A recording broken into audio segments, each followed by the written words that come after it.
A e ke dëgjuar ndonjëherë për burrin që ndali një top me trupin e tij? Kjo nuk është përrall, është historia e një shqiptari të vërtetë. Miti Sokolit, trimit që u bë simbol i sakrificës dhe guximit. Në vitin 1881, kur tokat shqiptare përvëloheshin nga lufta kundër perandorisë osmane, një betejë po zhvillohej në Slivovë të Kosovës. Shqiptarët ishin pak, osmanët kishin topa e armë të rënda. Çdo prerë që binte, rrëzonte 10 burra. Por në mes të zjarrit, një burr u ngrit dhe bëri diçka që se kishte bërë askush më parë.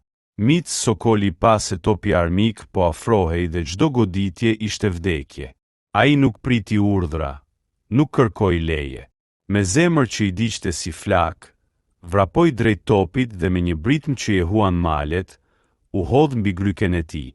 Topi shpërtheu bashkë me të, por edhe me frikën e gjithë burrave të tjerë.